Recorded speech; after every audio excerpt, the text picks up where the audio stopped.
Welcome to the Hidden Driveway Show. I'm your host, Amu, and then joining me today we have a very special guest, Orange Cake Mix, if you would like to introduce yourself. I'm here. I'm Jim Rayo. I'm trying not to talk a lot because I'm in the middle of having dental work done and I need teeth. Mm-hmm. So I don't really want to show my teeth. That's okay. Should I wear a mask? I mean, that's up to you. If you feel more comfortable with that, you can wear a mask. I don't know.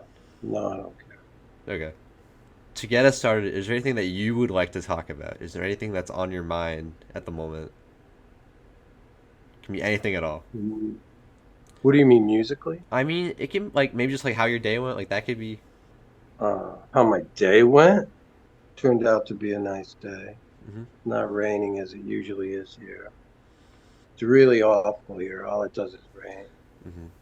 Yeah. That's it. I Yeah. don't have much to say about this day. Yeah. There's some rain My forecasted. car was totaled a couple months ago. Some woman went through a stop sign while she was texting and totaled my car. I'm sorry. So I've been without a car since February 2nd. So that really bothered me a lot. I got the money back right away Mm-hmm. within 2 weeks. I mean, the car was paid for and it paid us long, so it worked out, but now I don't have a car, so we have to go with a new car. Just it's just weird, because I've been like stuck here for how many months now? February, March, April, and I use my wife's car. She's off 2 days a week, so I Mm-hmm. use her car, and I use it when she comes home. But whatever, just weird not having a car. Not that I used it a lot anyway, you know. Yeah, I feel that. I had an accident last year, so for like the end of the school year, because I graduated high school last year, I had to take the bus again to like go to school, and it was just weird not having my own like, I guess independence, because I was so used to it for that school year. Yeah, you get used to it. It takes your independence away. It's bizarre. It gives you a horrible feeling when you have that taken away. Yeah. In the last episode, I interviewed Juno, who's the youngest guest I've had on so far, who's only 15 years old and who's been releasing music publicly for a little over a year now. Ah, 15 years old? What? Yeah, he's What 15. did you say? No, the last guest I had on the show was 15 years old. Um, Yeah. I'm 18, so he's been releasing music publicly for a little over a year. And then on the flip Oh, side, that's so you're the weird. oldest guest that I've had on so far at 64 years old. So I was wondering what, So you're all like my grandkids. You're all my grandchildren. yeah, This is bizarre. I This is like bizarro world. No wonder why I need dentures. I'm like a grandfather. mean, you're like a little bit older than But my dad is, whatever. but Yeah, yeah. so go ahead. So Um, whatever. So 15, what? but yeah, Somebody so was 15. yeah, so I was wondering, what advice would you have to an artist like Juno that's just starting Who out? was the last guest you had on? He said he knew me, he followed me. Oh, he does, yeah. He follows me on Yeah. Facebook and stuff as well. On It's like, Facebook. I swear he does. Yeah, yeah. Well, he follows me on Instagram as well, like on my personal.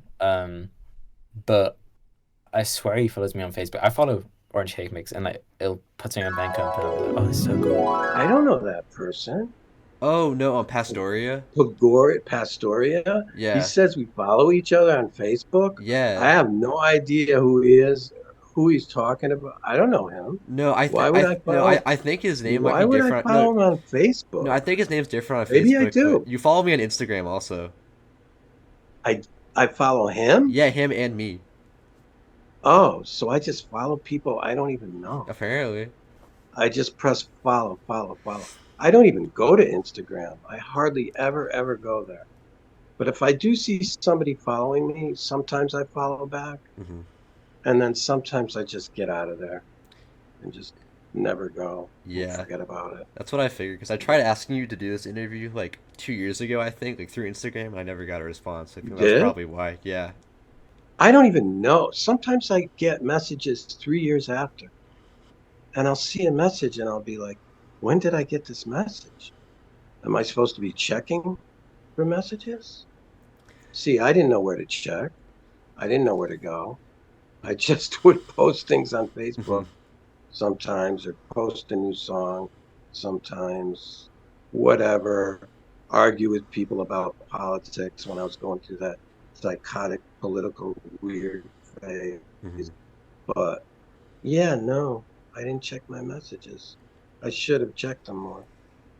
Yeah, I but would find them later and I'd be like, oh, thanks for saying that or whatever. If it was like somebody liking my music or playing me on some obscure channel in Lithuania or Russia, I don't know.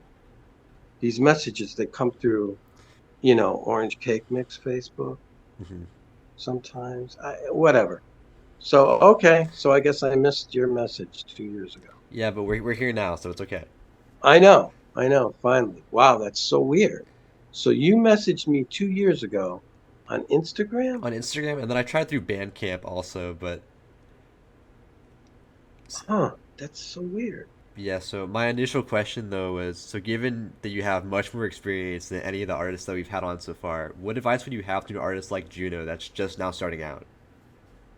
Well, they know what to do. Just press play and record. That's all I've ever done. I don't have any advice really. I would just I don't know. It started out like just this like compulsion to just, oh, I have an idea to record something, and I'd press play and record and then just see what would happen. Hmm. You know what I mean? Yeah. Maybe I'm autistic. I don't know. What is that? When you just I don't have any like explanation for it. I would just go, to the recording equipment, whatever it was, Hmm. reel to reel, whatever it was, 4-track cassette, press play and record, see what happens. Sometimes I just start singing lyrics without writing them down. But then I started writing them down, of course. But you know what I mean? I don't know. I never really had a set. I could even try to think back. How did I record like those pop songs on More Mellow Hits? I wrote a bunch of words down and then started playing chords to them. Had to turn the air conditioner off so it wouldn't go on the microphone. So I'd be like, the way the microphones were set up, like on the bed, and I'd be like sitting on the floor. It was just like all like, you know what I mean? Like Yeah. as lo-fi as you can get, really. Like I just had to find the position that was right for me. So people should just do what they feel is right for them, comfortable, like what they feel that's like coming from them. I can't explain. No, I get what you mean though. Well, maybe because I used to always do collages and artwork first before I was totally into I didn't start doing music until like 1982 or 80. I don't know. I started doing more guitar stuff, but I used to do artwork a lot. And I think it was like that same approach. Like, let's see what happens if I do this, and this. That's it. And it was just like that kind of approach. So I don't know if I have any good advice, really. That's still good advice though. So you're just saying just let your ideas flow out and don't like overthink it. Yeah, I guess so, because I overthink everything else in my life. Every single possible stupid thing. Do you know what I mean? Mm. Like in ordinary everyday life, like overthinking the way like a Seinfeld episode or something like that. Like, no, like we were all like that. Just like overthinking everything too much and talking too much about nothing, meaningless, stupid stuff, you know? Hmm. So I don't know how I get away with not see with artwork or music. It's a whole different thing. I don't overthink anything. If anything, I should overthink more because a lot of my stuff comes out really crappy and sloppy, and it could be done so much better. But I'm so interested in moving on to the next ideas that I don't care. And I just, you know what I mean? Yeah, I don't think your work's So, sloppy though. I think it just feels very like human, I guess. yes, some of it is. But in a lot of ways, like most of my stuff is really just demos, really.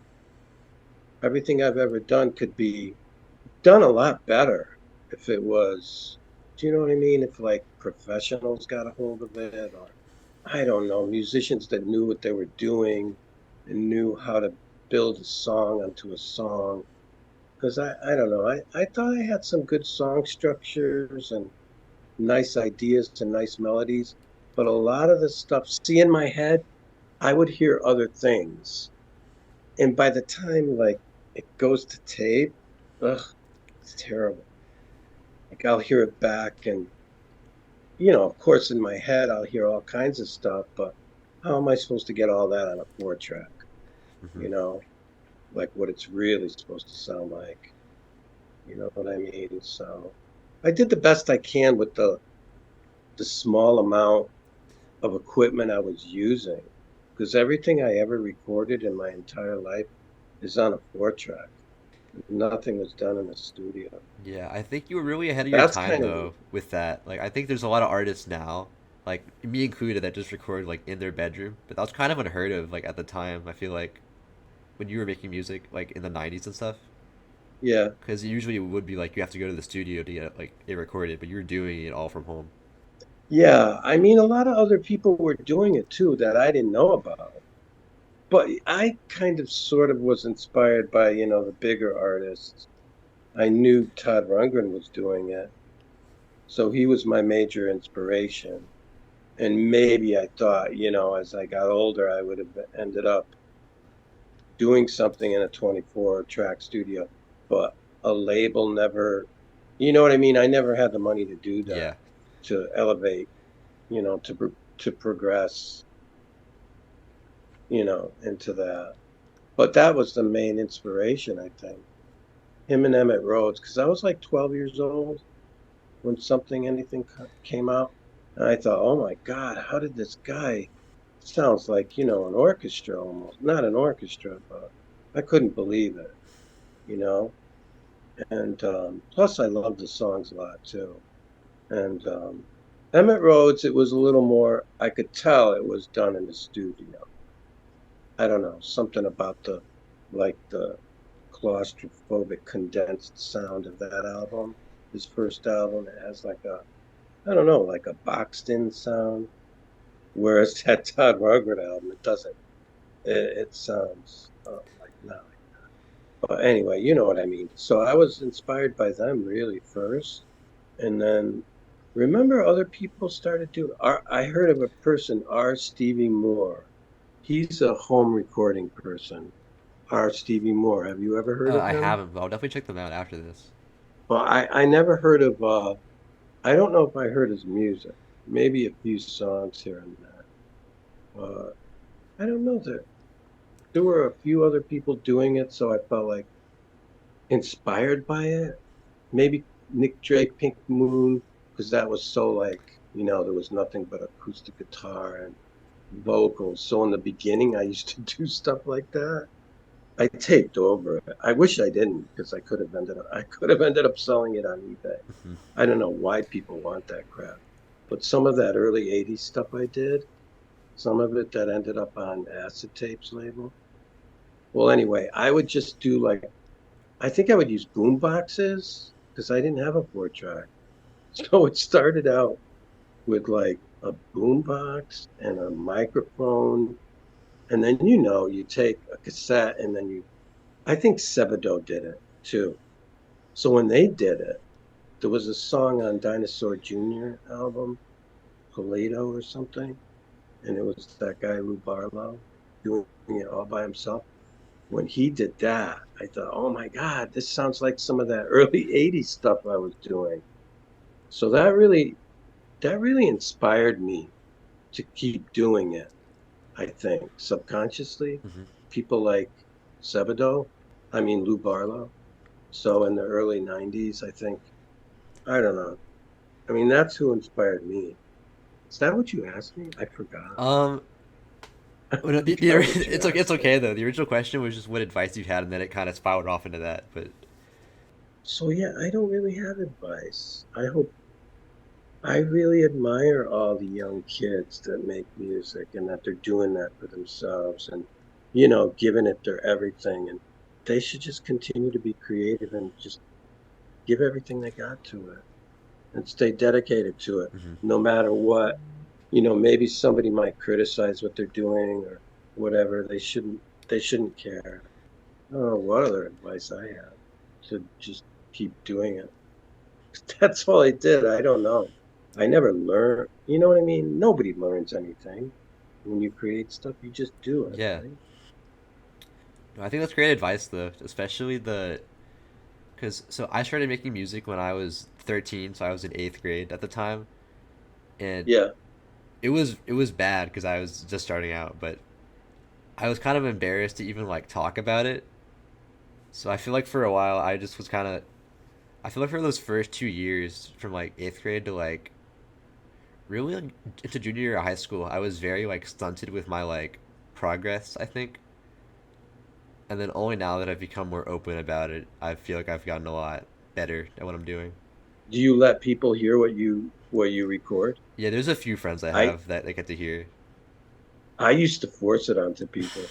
You know what I mean? Listen to this Hmm. back in the Walkman days, because everything was cassette, so it would be like, I don't know, 1984, driving around, I'd say, "Oh, check this out." But no, I put it in their tape deck. Listen to what I recorded. Sometimes it was good. I mean, you know what I mean? But I would force it onto people. It's Hmm. embarrassing that I did that. But I guess I was more out. I don't know. I chose to be outgoing with it for some reason. Like, oh, look what I did. Listen to what I made. And it was the ones, I think those were the songs that were just dubbed from, to tape deck. I don't think it was even 4-track stuff. I don't know. Sometimes I would want people's opinions, so they'd be forced to say, "Oh yeah, it's interesting," even if they probably hated it. I don't know. I don't remember. Yeah, usually what I do now is I'll usually like text people the song so that they don't have to listen like right in front of me. Oh Because I yeah, feel like that way I get their actual I know. opinion. It's a whole different universe I was living in. Yeah, 1984. You know. yeah. On that topic though, so at least from what I'm aware of, you've been making music as Orange Camping since 1993, and then you had some like self-released like tapes as like James T. Rao in the late '80s before that. But you would have been like, Oh yeah, I did the James T. Rayo tapes for acid tapes. It was like, I don't know. There was this reel to reel deck a friend of mine lent me at the time, and it had sound on sound, and so it was like reverb echo, like you know totally saturated and too much echo, psychedelic echo. So it just, I don't know, I made all these psychedelic songs. And hang on a minute, I have this like mostly blind diabetic cat, but she seems to climb high places, and then she doesn't know how to get down. hmm. You want me to get you down? You want to get down? What's her name? Here. Okay, here. Aki. Aki? Here you go. Here you go. Wee, you're going down. Ah, there you go. You okay? Wow, you got all the way up there by yourself? Okay, so yeah, the James T. Rayo stuff came out on acid tapes. Only because Mitch Cooper, this guy, I sent this guy, Mitch Cooper. I think he was in a band called The Inn, and I had a 7-inch, and I just sent him the tape, and he said, "Oh, I think acid tapes would want to put this out." So they put it out. I never got paid for it or anything. They would send me one copy of each tape, whatever it was. And a lot of the tapes, I don't like them anymore. They were horrible. They were so lo-fi. Just, I think I recorded on a 4-track with no effects unit. So it all sounded like it was being crushed in a cardboard box or something. I didn't care for it. And a lot of the songs, it's just my opinion, they were horrible. But people paid a lot of money for them, because I think I sold them on eBay a Hmm. long time ago. I felt bad, that they would go up, but it's not my fault. I just did it as a fluke. I thought, oh, I have all these old James T. Rayo tapes. I should see if they sell. Oh my God. I thought I was dead or something, because some of them went up like too much money. And then certain Orange Cake mixtapes went up a lot of money. But whatever, you know. Unfortunately, I taped over a lot of James T. Rayo tapes. Could you imagine how much money I could have made? Mm-hmm. Oh my God. I taped over all of them. There were so many. I used them as blanks because I just hated the song so much. So I ended up taping over like, I don't know, maybe 100 tapes. But whatever, you know.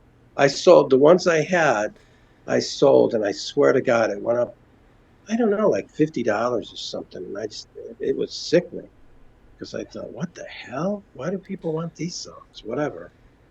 I mean, there were a few good ones, but whatever. I don't know. I think that's always just the So, artist's like perspective on their music. Like I know we talked about it earlier about Pastoria, who I had on the show at one point. Like I yeah, love his music, but he's very like self-critical about what he does. Like there's this one song he has called Tortoise that I like a lot, which is this like ambient synth thing. And I was yeah. telling him I listen to it a lot. And he was like, "Why? It's just four synth tracks." Hmm.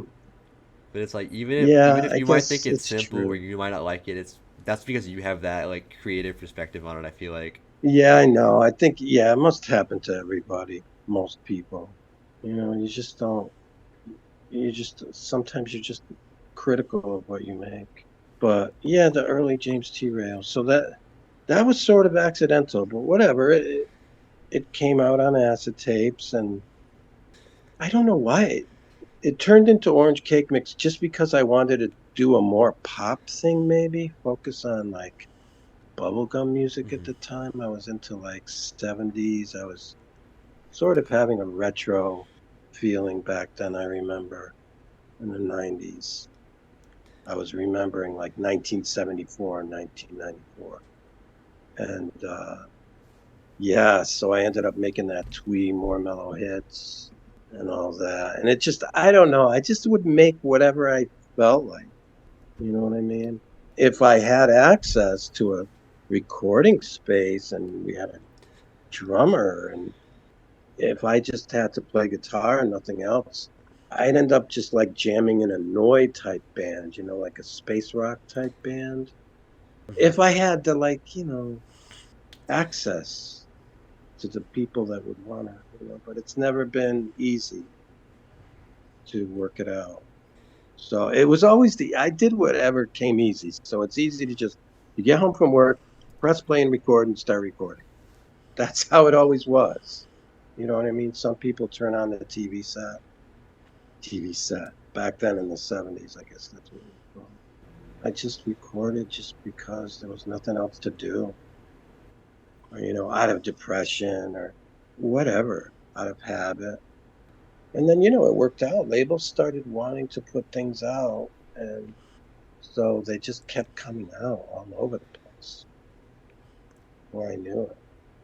And a lot of it I didn't even like, but I would let it come out anyway. So I didn't get to finish Hmm? my question I was asking though. So what I wanted to know specifically was those songs would have come out in like your late 20s slash like early 30s, but I'm sure you got into music at a much like younger age. I was wondering when you first like started, even if it was just like maybe like playing guitar and not recording it. Like 1970. So when you were like 10, around that. Yeah. Yeah, I was about 10 years old. I think I got electric guitar when I was 14, like a cheap guitar, Hmm. and just, fool around learning Neil Young songs. I had like guitar lessons for 3 months, Hmm. and he focused on the Harvest music book, Neil Young. So that was kind of funny Yeah, we're because he ended up being like one of my main inspirations, but more like, the Cortez the Killer lead guitar. I don't know. I like the way he plays lead guitar. mhm. So he was always an inspiration as far as lead guitar. And actually acoustic guitar too, now that I think about it, I always thought whenever I learned Neil Young songs, they were so easy. So I thought, wow, he knows the same three chords I do. So if he could get away with it, I could too, because I'm not a very good guitar player. I don't know that many chords. But whenever I would hear like Neil Young or go, through his music books, I would notice neither did he. But I go through a Todd Rundgren music book and forget it. All I could play is I Saw the Light. Mm-hmm. I can't play those songs. They're too complicated.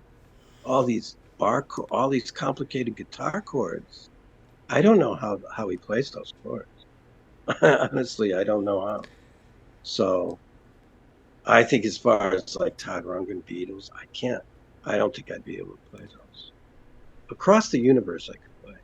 So yeah, I'm limited as far as the guitar chords I know and play.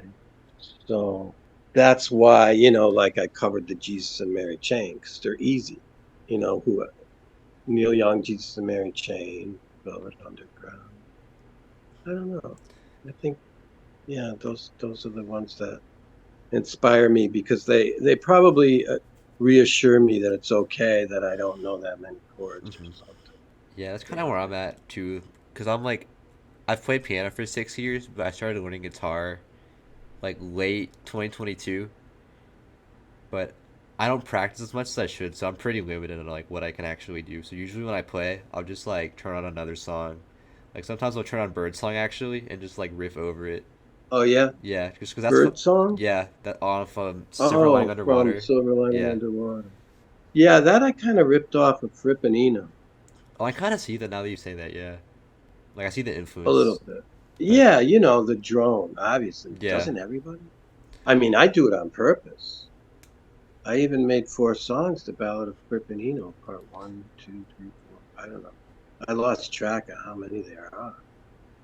I can't help it. They relax me. So I just imitate them. Hmm. I hope they don't get upset about No, I don't think so. I think they're pretty influential to a lot of people. it. I know. They would see it as a tribute. Yeah. Yeah, I find myself, I like listening to other people's music. You know who I really like? I like the Lemon Twigs. Do you like them? I've listened to one of their albums before, but I don't remember it that much, but I think I liked it. It's not the ones, it's the new one. The new It's the one? new, they put out 4 new songs this year, and I couldn't believe it. The other albums I heard, they were a bit, I don't know, not too complex, but there was nothing I could grab onto. I can't explain it. Their new songs are like, they're like the power pop I grew up with. It's almost as if they, you know, grew up with the Raspberries or something, because their new song sounds just like the Raspberries, Eric Carmen and the Raspberries. And then another song sounds like the Left Bank, their newest one. And then they put all 4 together. They're on Spotify. Honestly, I couldn't believe it. I kept playing them again and again on headphones. And because I heard their other stuff too, because I went back to listen. I'm like, oh no, Hmm. I don't really care for this. But whatever, I don't know. They changed their sound. They found a formula, or well, I think they're influenced by that stuff too. Like they do a version of the Left Bank, She May Call You Up Tonight, I think. One of their songs, I forgot. But they do a Left Bank cover, and they do a cover of the Beach Boys, This Whole World, that I thought was pretty amazing. So that's kind of like a hard song to cover. Chord changes and that. I don't know. Bands like that. And what about that band? Do you know that band Drugdealer? No, I don't. They're pretty interesting. They're like, it's these young kids. Well, kids, they're like 30. But like they sound exactly like they're trying to bring back the sound of mid 70s soft rock. They sound like Boz Scaggs. One song, I could pick out each song. Each chord change they're stealing. It's interesting. It's fun, Hmm. but it's just I don't know. It's interesting to see, these younger kids do the inspired by, the stuff I grew up with in the 70s. But I don't know, like bands like that Mild High Club. Oh, Do I you love know Mile High them? Club. Yeah. Yeah, I thought they were really good too. No, I like their album Skip Tracing a lot. Skip Tracing, yeah, that's the name of it. Yeah, that's the one I was listening to. How do they get those sounds? You know what I mean? Like those chords are It's so like they're not even warm. chords. Yeah, it's warped. It's like everything's warped. Like even those songs, you sent me those samples. People are sampling my songs. Hmm. It sounded like noise music. I can't even like comprehend each song that they're sampling. Do you know what I mean? Hmm. From each of the songs you sent? Yeah, it's like because they're all really chopped up from the original sample. I think besides the last one that I sent to you, that one I think more just like builds off of the sample, but the other ones are all like heavily chopped up. Yeah, is that like a new kind of music? What is it? Yeah, I don't know if you're familiar. Like, do you listen to like hip hop at all? Some. Well, I like Wiz Khalifa, Snoop Dogg. Hmm.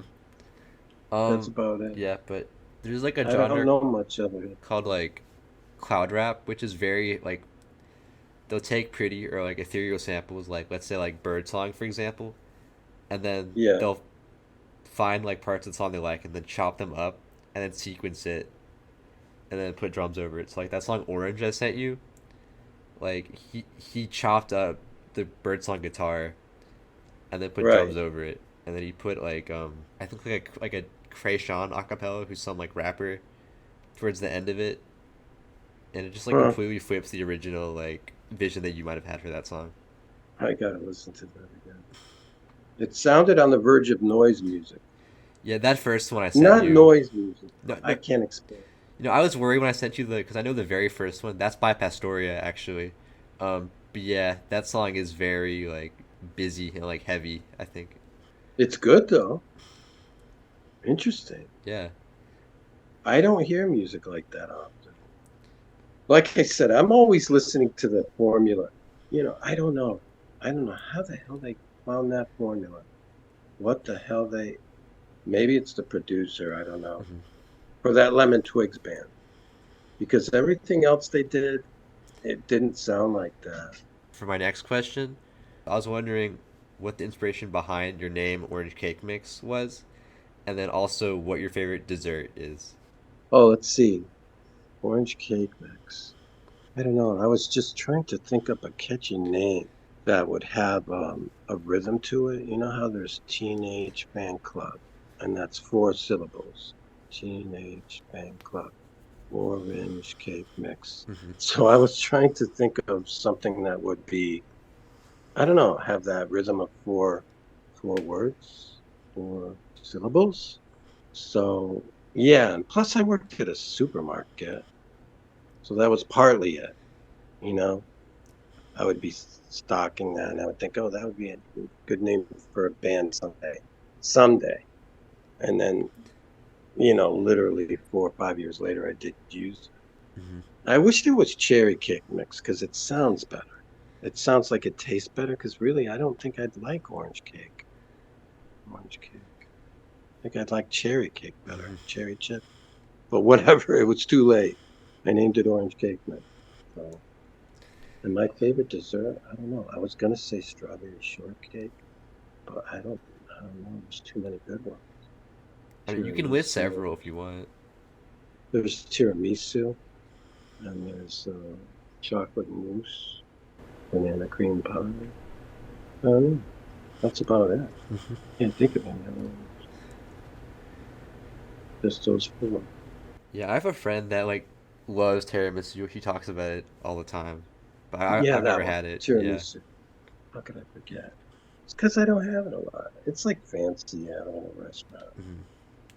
So your first interview that I could find anyway, in 2002, brought up how sleep and dreams are a big theme in your music. So I was wondering, what's this might be a hard question, but what's your like favorite dream that you've had? Favorite dream? I think one of my favorite dreams was like when I lived in Burlington, Vermont. I had a dream that I was flying. I used to have those flying dreams where you're like flying over places. And I used to live in New Mexico. And at the time when I was living in Vermont, I had a dream I was like flying over New Mexico or something. Or like the type of mountains looked typical of New Mexico. Like those, you know, whatever you call them. I forgot. What are those bushes? Pine nut bushes they have. They have a lot of bushes there. Like they don't have a lot of greenery. It's all bushes, but whatever. So flying dreams. Those were my favorite. I haven't had one in a while. Is that like the would you say your dreams have a usual like structure to them? Not really. I don't know, cause like for mine, they're usually like I'll be in an area that's like somewhat familiar, but something's different about it. I kind of just walk around and like talk to people. That's how most of my dreams go. No, I don't think I've had one like that in a while. But I did have a couple weird ones a couple months ago. I woke up in the dream. I woke up and went to the kitchen, and the clock said 10:33, and then it changed to 10:34 or something. And then in reality, I woke up and went to the kitchen and looked at the clock, and it was 10:33 and it changed to 10:34. So it kind of freaked me out Yeah. a little bit. I thought, oh my God, this is too weird. And, my wife kind of played it down. I said, don't you think this is weird? This is creepy. Why did this happen? Oh, so what? It's just a coincidence. Whatever. But I don't know. It was weird. I have dreams sometimes where I'll do my whole like morning routine, and then I wake up and I like get to where I'm trying to go to, and then I wake up and I have to do it all over again. Oh, God. Yeah. Realistic dreams are weird because they're like, I'll have dreams where I'm doing nothing. Or just like napping for something. Ordinary. So in your last interview in 2006, you said that you had never played for anyone live. Has this changed since then? And if not, would you ever be interested in doing a show? Oh, I don't know if I'd ever play a show. I think I'd be too nervous. What the hell? I don't even remember songs. I don't remember one of my songs because every song I ever recorded, I press play and record. I record the song, and then I, move on to the next song. Hmm. So I don't even know how to play my own songs. How's that? And you know what's weird? I read recently, well, not recently, but around like 5 years ago, Julian Lennon said the same thing. So it's not just me. There must be like millions of people doing that. They just record songs for fun and then they don't play them again. So how are they supposed to know? You know what I mean? Because he Yeah. said the same thing, I think. And he said that's why he had difficulty touring. So I don't think I'm like him or anything, but I think I was always wanted to be like a songwriter. I wanted other people to do my songs, or I didn't want to be the one that has to tour, sleep in hotels, and live on the road. I just didn't want to. Hmm. Plus, my stomach hurts a lot. I have Crohn's disease, and like, I don't want to be on the road. You know what I mean? Yeah. I just read Nicky Hopkins. He had Crohn's disease. He died from it when he was 49. And he said he couldn't tour a lot because of the illness and how, horrible it was. And he just couldn't tour a lot. He would have to postpone the tours a lot. So maybe that's part of it too, because that definitely would get in the way. You know, I definitely, yeah, it would be too stressful and difficult, I think. But even before, I was like struggling down with that. I don't think I ever wanted to. Hmm. Like 1985, I remember I wasn't that sick back then, and I didn't want to play live. No way, because and I think back then I used to record a lot of acoustic songs. I didn't record a lot of, like I used the acoustic a lot and overdubbed with boom boxes or whatever. And they wanted me to do a solo show somewhere. I said absolutely not, you know. Hmm. Because that was really when I used to do stream of consciousness. Like I would come home, turn the machines on, whatever, and just sing whatever, you know. Sometimes the songs would come out decent, but sometimes they wouldn't. Hmm. But yeah, to be honest, I remember that stream of consciousness phase. That was weird. So many years I did that. Like in the 80s mostly. I think I started writing things down more once I started recording for labels and stuff. Dude, in one of your interviews, they asked you if you like use psychedelics to like make your music or something, just because of how like I don't know how to describe it. It's just very like flowy, Oh, it probably had an influence on it permanently Hmm. from earlier experimentation. Probably stayed that way. But yeah, the transformation into orange cake mix. Yeah, it sounded like a dream name. It was back in '92. Everything was turning, everybody had a chance to put out their own records, 7-inch records and tapes, and I don't know, it was a lot of fun to just um, be part of that. I guess it maybe the timing of it enabled me to release a lot of stuff, different labels around that time, mid '90s, Hmm. mid to late '90s. Yeah, especially with like Darla Records, right? Because that's a pretty legendary label. I feel like because they have bands like Sweet Trip and like Lily's on there. Yeah, they did. They did release how many? Three of mine, and then then they put everything out on Spotify, so they own everything on Spotify technically. So they set up that for me. So they did the most for me in a way, Darla, Hmm. compared to any other label. Oh yeah, I was wondering Because about that because I know that you obviously they have like. promoted me. I don't know. They promoted me the most, I think. Hmm. Or I don't know. They're the ones who did all that. I don't know how to put stuff on. I don't know how to do that. How to put stuff up on streaming services. And they did that for me back in, I don't know when, 2006 it started, Hmm. 2007. But the ones they originally put out, though, I think they did the best, didn't they? Silver Lining Underwater. Maybe that sold the most. Yeah, that's your most popular on Spotify, also. Because it was ambient. Yeah. It had one vocal song, and then it had that 7-inch it came with. And then Another Orange World. See, it's a good thing because I let James at the label. He chose everything. He put all the songs in order. I didn't do that. He put them in the order he thought they should go in. So for Silver Lining Underwater, yeah, he did that. He synced them all together. I think he did a really good job. And I like when the label does that. Most of the time, the label does it. I did it a few times, but because I don't know, it makes them a part of it. I can't explain it. I don't know. And I thought he did a really great job putting the songs in order. And then he did the same thing for all of them. Oh, I think I did Fluffy Pink. But he did Another Orange World. He put those all in order. There might have been a few I might have left off, though.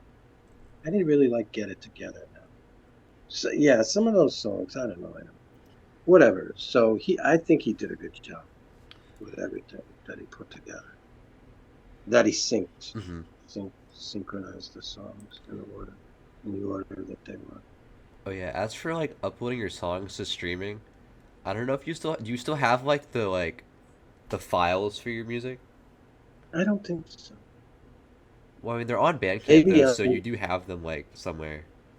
I had a lot of them all mixed up on CDRs, and then a lot of them I sold on eBay just to get rid of them because there were too many of them, Hmm. and I didn't know what to do with them. They were going to get thrown out probably. I don't know. I didn't know what I was going to do with them all. So I just, a lot of them I sold on eBay. I think most of them I did sell on eBay.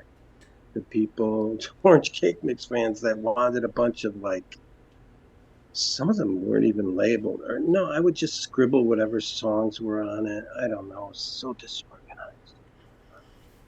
The tapes, oh my God, the thousands of cassette tapes without labels. Oh my God, how difficult it was to go through every single tape and try to figure out which songs to remix Hmm. and remaster for Bandcamp. But it was fun. But once I was done, a lot of those tapes I sold as blanks on eBay just to dump them. And some of them I sold as Orange Cake Mix Masters. How's that? Yeah. So what I was So, so so if they're you gone have them, forever. well, here's the thing. So if you have them on Bandcamp, right, you can if maybe if you don't have the file still, you can download it off of Bandcamp and then Well, that's what I'm hoping. Like, I'm hoping everybody out there is downloading them onto CDR so they'll have a hard mhm, copy for themselves. Or someday maybe a label will want to release an album or pick the best Bandcamp songs. And if they pick the best Bandcamp songs, they could get a few albums out of it, and maybe release it on vinyl. yeah. I don't know. What I was gonna It's up say to though them. is there's a website called DistroKid, which is what I use, and it's Mhm. like $20 a year, like the subscription for it. But Yeah. you can upload like infinite music to streaming services, and maybe it'll Mhm. take like a week for the song to go up, but once it's up, it's out there like forever as long as you keep paying for it. So I think if you were to get DistroKid and then connect the Orange Cake Mix like Spotify, like Apple Music to that account, you should be able to upload like your Bandcamp material on a streaming services. Well, I hope somebody does it because I don't feel like it. That's fair. It's just too much hard work. Yeah, Well, not really hard work, but I don't know. I just don't. just don't care for it. I have so much music out there, and there's just too much of it. And I mean, how many albums are on Bandcamp? 81 or something? So some people paid, donated a little bit of money here and there. Spotify might make me a few dollars a year if I'm lucky. If I'm lucky, I'll get 300 a year, maybe 400 on a good year. I think the only way I'd ever make money on music is if a song was used in a movie or if someone famous covered the song. You know what I mean? Yeah, And it got published and I made money. I think You know? your music's been more popular more recently though. Like I think you had maybe 250 listeners when I like first found out about you, and now you have like over 1,000. Oh yeah, I noticed that. Yeah, that's good. So I'm not sure. Well, that kind of ties into my next question actually a little bit. Your work has had a resurgence in the last couple of years through the Links Club Collective, with several artists such as Pastoria, Chapter 226, and Higgins sampling your songs in their music. So I was wondering how you feel about your songs being taken in this new like context, like 3 decades later. Oh, those? Oh, Yeah, I liked it. I thought it was interesting. Yeah, I was happy they did. Why? People don't like that? there's some artists that'll will get like angry when they're sampled. Really? Yeah, so I was almost Yeah. worried that that'd be your reaction because it's like you didn't get like paid for it, but these were also like teenagers like in their bedroom making it for fun. So Yeah, it's like, no, I don't care. I mean, they're not Kanye West, you know? yeah, Steal, like if it was him maybe and he didn't pay me, I might feel a little irritated, you know, somebody like that. No, I don't care what they, no, I like it. I'm glad they're doing it. It was interesting. hmm. Did you ever expect your music to still be listened to like this far after, or like for it to have an audience? Oh, my music? Yeah. No, no, I didn't expect it to. I was pretty surprised. But I remember when there was like a vaporwave thing. Remember that movement? There Hmm. was like a vaporwave. Yeah. They called it vaporwave. And they started to lump me in with that. And I appreciated it. But they only did it a few times and they were focusing on these other bands. And I'm like, oh, come on. I was doing that like in 1996. How come they didn't give me credit for that? Hmm. You know what I mean? Yeah. Vaporwave's more based on like I don't know, like Waves in Space or yeah. something like that. I don't know. Vaporwave's more like they'll take a sample and then they make it very like repetitive and like slowed down. So Oh yeah, I I feel guess I like your didn't really music do has that. that like kind of energy to it, but it's not sample based. That's probably why. Yeah. Okay, I get it. There's definitely songs of yours that could be sampled like into vaporwave pretty easily though. I feel like because they already have Yeah, that right energy to them. yeah. I thought a few did. Some of them I go back. I might listen. I might hear something here or there that I did, and I might like it. I'll think, oh, okay. If that was somebody else, yeah, I would like it. I know I can't explain. Like I just like it as if it was somebody else. Doesn't sound like I don't know part of me. Yeah, that's always a good feeling. Mm-hmm. You have a song called "Birthday Cake" on your 1999 album Pink Grapefruit. Oh yeah, What is the most memorable birthday that you've had? I don't think I ever had a memorable birthday. We'd have get-togethers and have little parties here and there. I never really had one that was Mm-hmm. memorable. I mean, no, they were great. Some. Yeah, I can't. I don't know. That's fair. So just not much of like a birthday person then, in terms of like Not celebrating. really. When we were younger kids, we'd make big deals out of each other's birthdays. Oh, let's have a party. But yeah, after 30, didn't really, you know, Yeah. that, Well, didn't want to pay attention. I'd imagine by the time you're like 30, though, it's more like every like 5 or so years. It's when it's like a more meaningful one. But birthday cake, that was done really quick. That song, I just figured, oh, this has a nice chord progression thing. It was like a music sequencer thing, so I just played along to it and maybe did harmonies because it was around my birthday, so I did a song Mm-hmm. birthday cake. Yeah, I think Uh, my most memorable birthday was probably my 18th birthday, just because when I graduated high school, it was on the same day, and that's just how it worked out. So my 18th birthday was the day I graduated high school.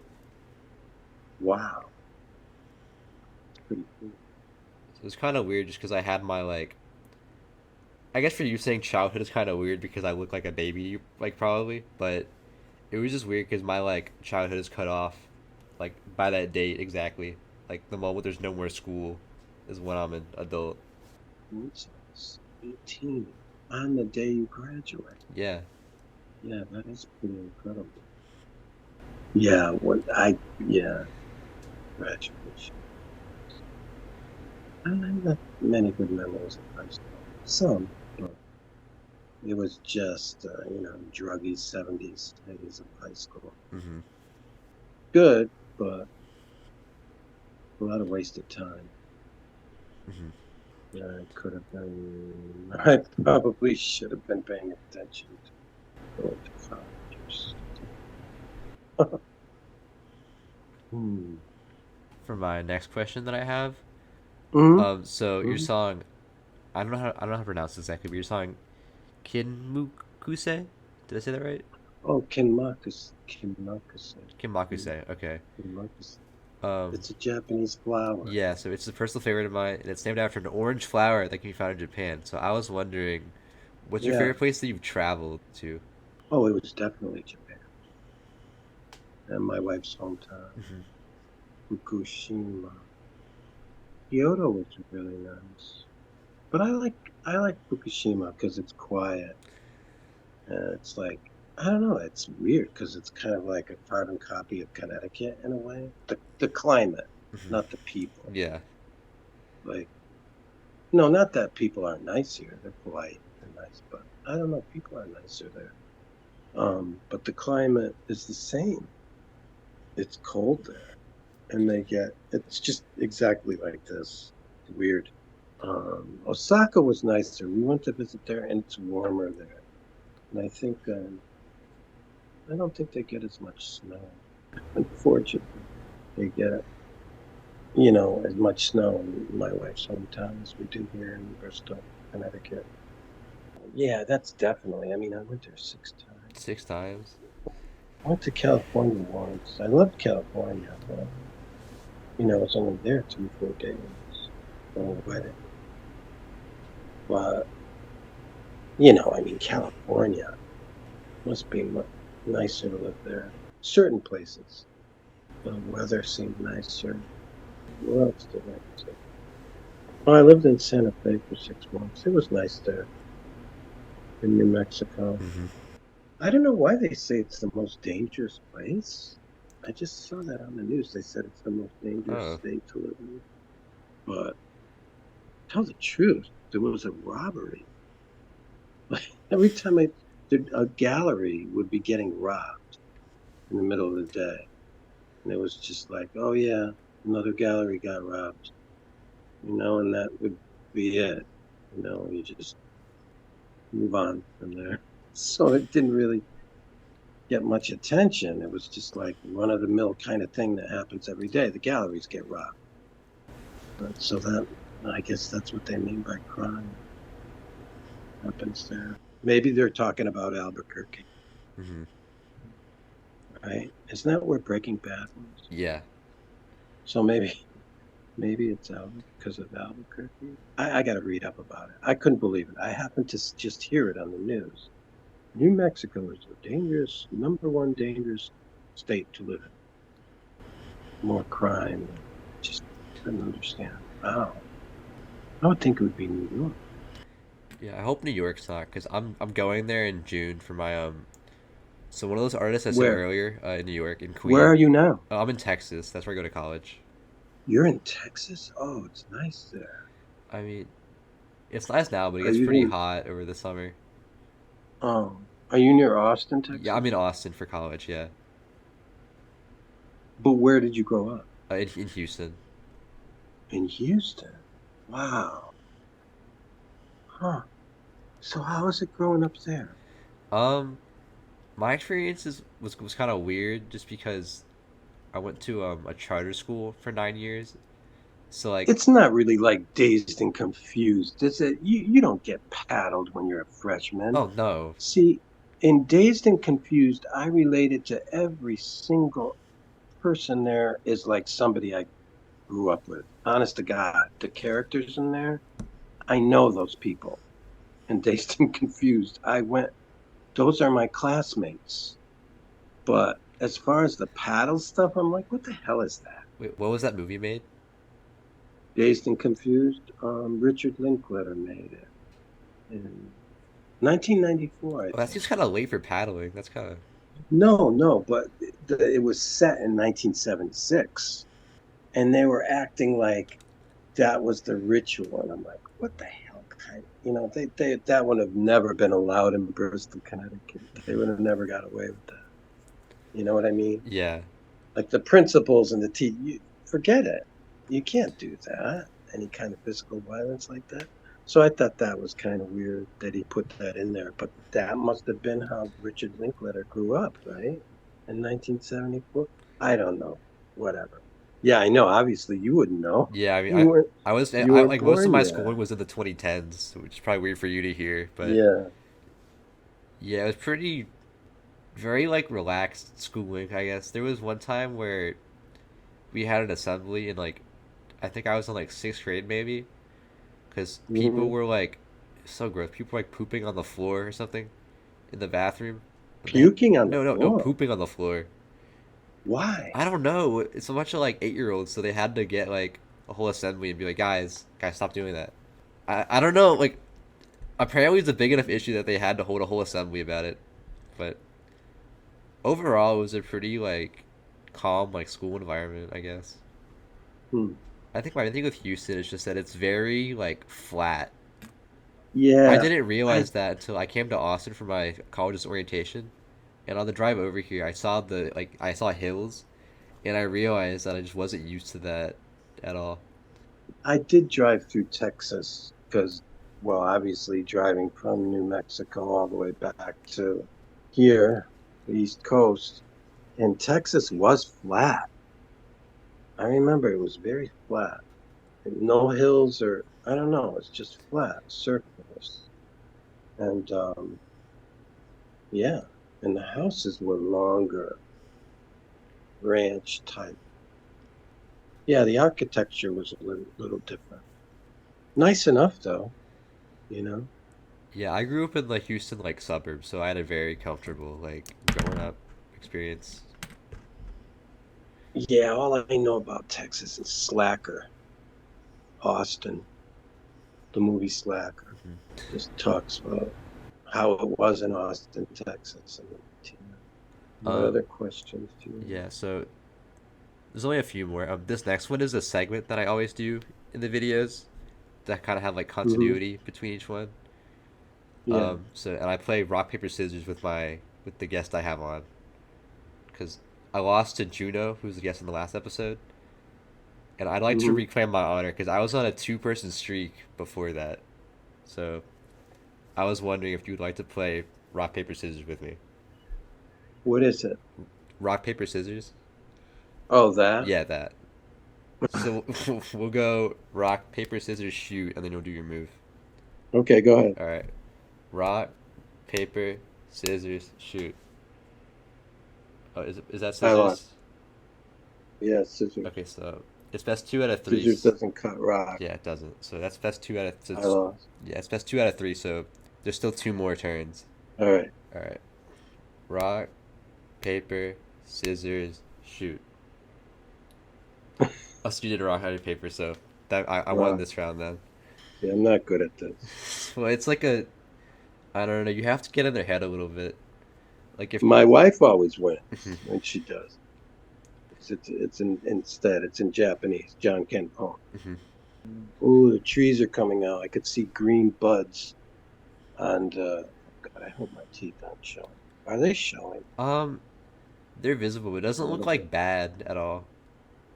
I could see 2 missing on the bottom. I should have worn them No, out. I think you're overthinking it. It doesn't really matter. Everybody's gonna see it and know. Yeah, It's not my fault. I'm 64. My parents had dentures in their 50s and 60s. I don't know why we have bad teeth. Plus, Crohn's disease really rots away your teeth. I don't know what it is. Yeah, I don't know if It's you a see. weird I have like disease that's- stained teeth here. Yeah, but Yeah. yours is there. Yeah, but, They exist. No, I understand the Mine like. used to exist once. Oh, it's so fucking embarrassing. Now I feel like those commercials. They don't want to fall off your smile. Oh, I can't wait. I mean, I think you still was because nice everybody smile. my age all have implants. It's like everywhere you look, they have all fake teeth. It's so intimidating. But anyway, yeah, it's good to see. I'm trying not to talk to. I know people. You just can't try to. You have to try to not just talk that much. But the buds are on the trees. It's nice to see the leaves coming back. So, how is the weather there? It hardly rains, right? You get a lot of I mean, it sunshine. depends. I don't know. Recently, it's been really windy. Oh, that's right. You had a fire and all kinds of stuff there, right? Not a fire, but there was like a tornado Somewhere in Texas. warning. Yeah, I'm just Okay. worried because over the summer last year, it was like 110 degrees every day. And I love going on Oh, walks, Jesus. Are you so kidding I'd go me? out like every day when it's 110 degrees out. 110? Yeah, For how many months? for like, well, that'd be like the highest I ever got, but it'd be like the hundreds like every single day from like June to like maybe like October. Oh my God, I've never survived that. So my arms, 100 like, I have like a degrees? crazy tan line because of that. 100 degrees Yeah, every day. Are you sure? yeah. 100 degrees. How the hell do you exist in 100 degrees? I mean, everyone would come to class like drenched in sweat because you have to walk like 20 minutes across campus to get over there Oh, with a backpack on and just be. is it humid or is it a Uh, dry heat? Houston's Maybe if more it's humid dry. than it is here. It's like a little humid. Wow. I know the humidity. I get a hard time breathing when it's humid. It really sucks. You can't win. Yeah. It's a little too humid. You're like gasping for air sometimes here in this climate. I don't know, for some reason it gets humid here in New England. While some of your music is on streaming services like Spotify, it's only a fraction of your actual catalog that you found on Bandcamp. You love to release old songs that never saw the light of day on there, but you release new music from time to time as well, such as your last project, Windy Sky, which released in 2020. So is there any new Orange Cake Mix music on the horizon, or is it like a finished project of yours? Well, there's a lot of songs that haven't been recorded yet because I don't know. I didn't want to release anything else on Bandcamp. I thought it was time to just stop because there was enough stuff on Bandcamp. What am I supposed to do? You know what I mean? Like, labels don't approach me. If they approached me, oh, hey, you want to do a new album? We'll give you this much money to go into a studio and do it. Otherwise, I can't do it on my own. I don't know if I'll ever put anything else on Bandcamp. The thing is, I have to, it's kind of complicated. You have to put the WAV files into the laptop. I would mix down from 4-track cassette to CDR, and then I'd go from CDR the CDR would go into the laptop, and then that goes and turns into WAV files, and then that goes to Bandcamp. They don't even make computers anymore, laptops with, A CD drive. yeah, CD drives. So it's kind of archaic. Like, how would I get it on there anyway? You can get like an external one, like for my I'm involved with my college's radio station, and they have like CD burners there that you like attach to your computer, and then you can do it. Yeah. See, it's too much of a bother. Hmm. But I could still use the old. I still have the old laptop. It's still barely surviving, and it still has the CD drive in it. And sure, I mean, I could do that, but it's like I just have too many songs on there. I'd rather not. You know, Hmm. there's so much to dig in there, so much to be used, so much to be put out on vinyl, and taken off Bandcamp if necessary. I don't know. There's just so much, isn't there? Stuff that people didn't even get to pay attention to yet. Some things got lost that even I liked that I thought, gee, how come this didn't get more attention or this didn't get released on something? It's so weird to look at myself with this tiny little square on Hmm. my head. Oh my God, this is so like It'll be strange bigger and in the psychedelic. video. Hmm? It'll be bigger in the actual interview with like how I Oh have it yeah, set up. it's Yeah. weird. Oh God, I should have worn a mask. Jesus Christ, everybody's grandpa is on fucking. What is this show again? Oh, Oh, that's hidden hilarious. driveway. Isn't it? Oh my Well, the God, oldest guest before you was 20, so too funny. I'll be the oldest person on here. And this bizarre thing is, like, you don't really, when you're 64, you don't really feel 60 mhm. mentally. Well, at least I don't. Probably from, they say when you smoke pot, when you're 50 years of smoking pot, like you start in 1974. I think Anita Pallenberg said, what if you smoke pot, like when you're an adolescent or take drugs, you stay that age forever. You just freeze at that Mhm. age. And then when she said that, I thought, oh, great, I'm fucked. You know what I mean? Yeah. Because that is what happened to me. I don't feel like like I'm still that age somehow. I don't know. It's hard to explain. I don't think having a child like a childlike view of the world is inherently a bad thing though. Not becoming, it's just staying. Like nothing ever changed from 14 to now in the last 50 years. Well, no, things have changed, obviously. But it's hard to explain. Yeah, no, that's what my mom Just said like too. She's a certain naiveness. I don't know. Your mom says that yeah, too? she's like Yeah. 55 this year, I think. Yeah. Yeah, 55 And this she year. feels the Yeah, same, she feels like how she did in pretty high much. school still. She's just older now. Yeah. Yeah, you certainly look different. Like I look in the mirror like, holy fucking shit, where did all my hair go? And oh my God, it's gruesome. Like you have to stay away from the mirror. And it's just crazy, crazy. Because you don't realize, and then you think about it all the time. The only thing that reminds you that of your age is like your body, like if things hurt or just sickness you feel. I think I always had Crohn's disease and I didn't even know it. Because like I always felt sick since I was a kid. Always walked around saying, I don't feel good, I don't feel good. So probably always been there. I just exist with it somehow. So I don't know, sickness reminds you that you're older or something. Or maybe when your back hurts too much. Stuff like that. Hmm. That's when you know it's like, oh fuck.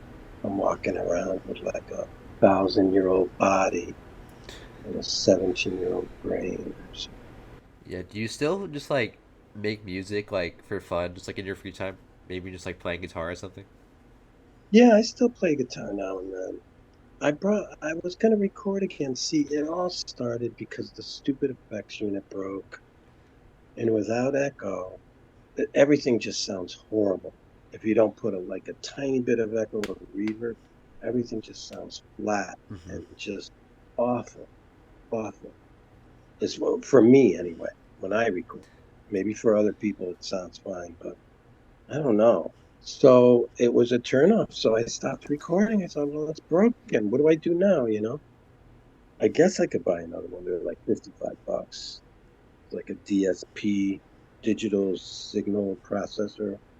Um, yeah, because I don't know. As soon as that broke, I thought, well, that's the end. So that kind of signaled the end, and it was like, doomsday in a way, like, oh my God, my life is over. This was my life, and it's over. Because once that effects unit broke, or it was like, it was the end. And I never got another one. And I don't know. It was kind of winding down anyway. I don't know. My songs they just weren't as good as they were, or, something changed. I don't know. Time will tell if I record stuff that sounds decent. To me, it might sound horrible. Maybe somebody else might like it, but like I said, I have so many songs on Bandcamp. People should just focus on those. There's too many, and there's so many. That's probably why. And just face it, like the whole world's overflooded with music, with everything. When you look at it close, like, why would anybody want to put out an Orange Cake Mix on vinyl? Because who's going to buy it?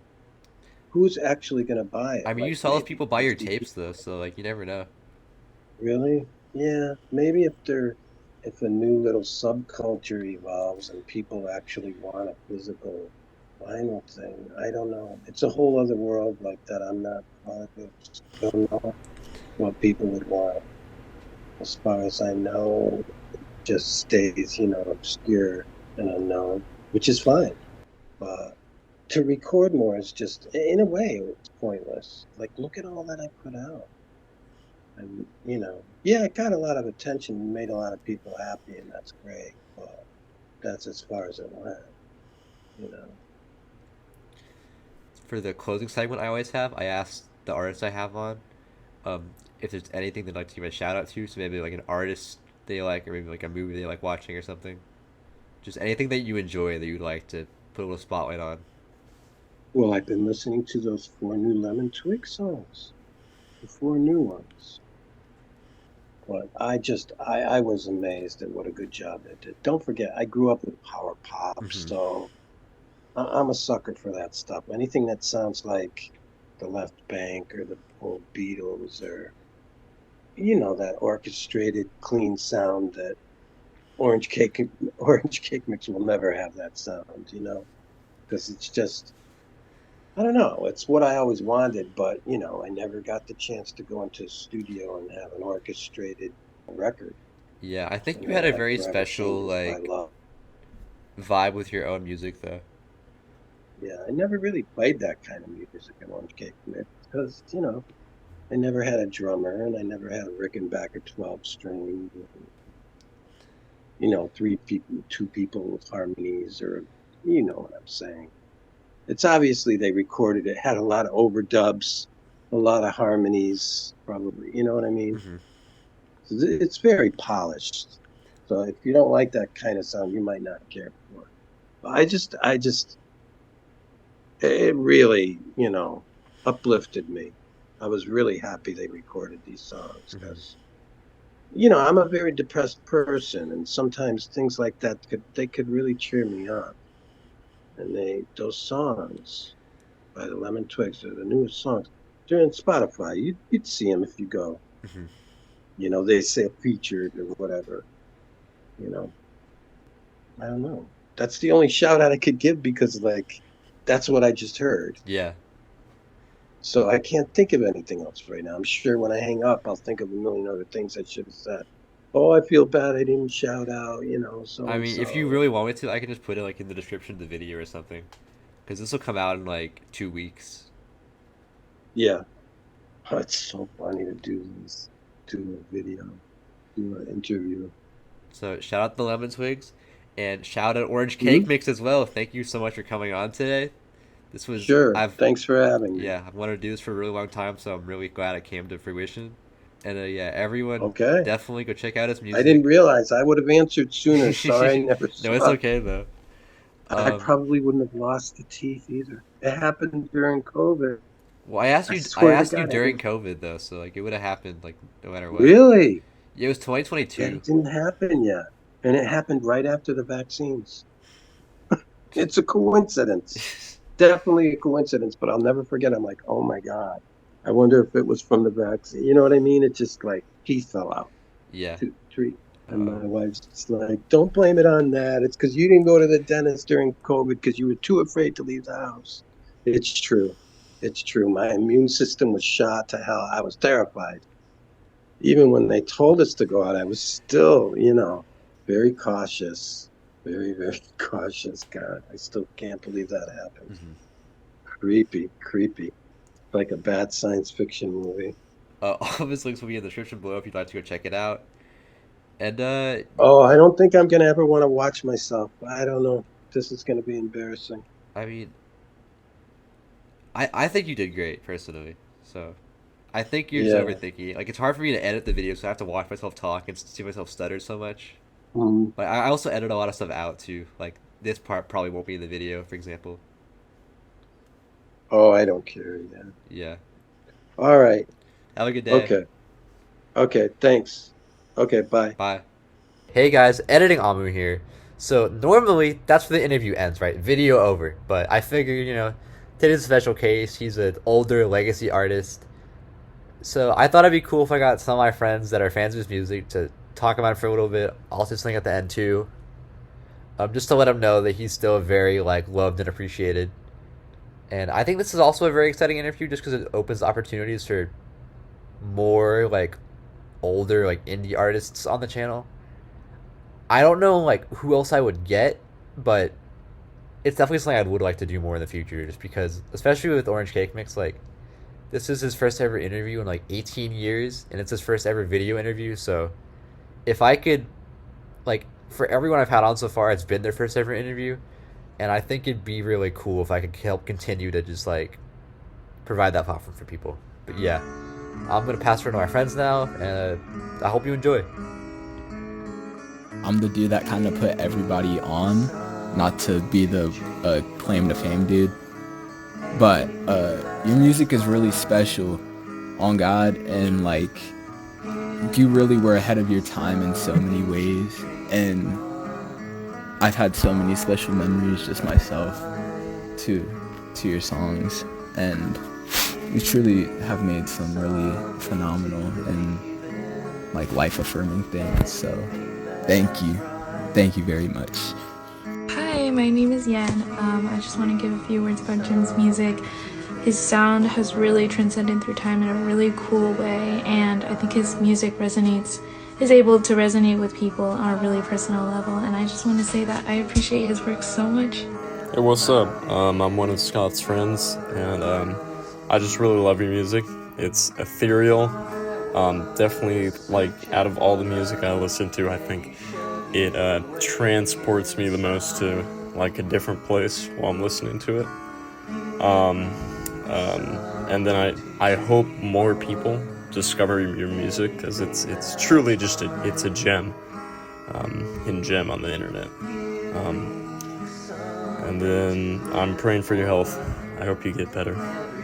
Never stop what you're doing. OCM. You do follow me on Instagram, which I'm very, very grateful for.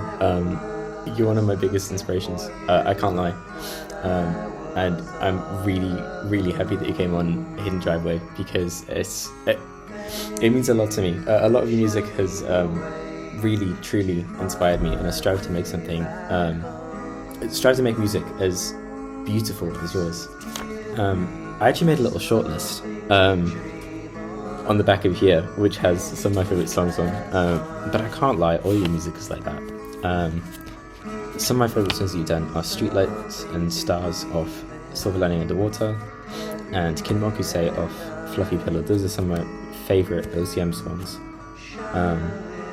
And I just think they're so beautiful. You are a genius, and that is a fact. That's not my opinion. And I want you to keep on making music, and I want to thank you for all the music that you've made so far. You are one of my greatest inspirations. Just like to shout out Orange Cake Mix. You know what I mean? That man has some crazy ass soundscapes. I'll be putting that shit on in the shower, dancing butt ass naked, and it's he got my shit jiggling, you know what I'm saying? I just be jamming. Even though it's it's a little calm thing, I just kind of like to lay down and just like turn off the lights in the shower, let this shit hit my face, and then just look up at the stars. You know what I mean? Feel myself for a couple of minutes and everything like that. I just say thank you. Shout out Orange Cake Mix. Have a good day. Feel like they feel so connected, and it obviously connected with so many people. I mean, you're doing this interview, and I know a lot of people, love your stuff, including myself. So try not to forget that the art that you make creates an impact on people, and to just keep doing what you're doing, Yeah, so thank you so much to everyone that sent something in. I hope you enjoy listening to it. And as for me, Jim, thank you so much for agreeing to do the interview in the first place. It was super awesome to talk to you. And your work has had such a large influence on my life. Like, not just musically, but also my worldview as a whole. Because there's just such like a pure positive energy to your music, and that's something I want to be able to apply to like my view of the world, I guess. But yeah, whether it's night or day, happy or sad, your music's always something I'll listen to. Yeah, I just hope you know like how much of an impact that you've had on people. Like the fact that the people I got today are just like a small fraction of that. I think it's really crazy. Just like, I know you were talking about like Todd Rundgren and like all those people during the interview, but like for me, like that's how you are. Like I grew up listening to you, so and like when I'm 64 years old, someday, like I'll be listening to your music still and talking about it to other people, which I just think is super awesome. And yeah, I just hope you know that you're really awesome. Your music's great. You've impacted so many people with your art. And yeah, I just hope you don't forget that, because even if you weren't able to become like successful off of it, I feel like there is a certain reward in knowing that just you've been able to become a part of so many people's lives through your art. And then as for the people watching this, please check out his music. I don't know why you hadn't, if you haven't listened to it up to this point and you're watching the interview and you're all the way at the end here, please go do it. I'm begging you on my hands and my knees, please go listen to it, because it's great. It's awesome. It'll make you like, because that's how I feel when I listen to it, because it's just like so cute. Like, I don't know, it's like, please. Yeah, I'm Amu. This has been the Hidden Driveway Show. Thank you so much for watching. Goodbye.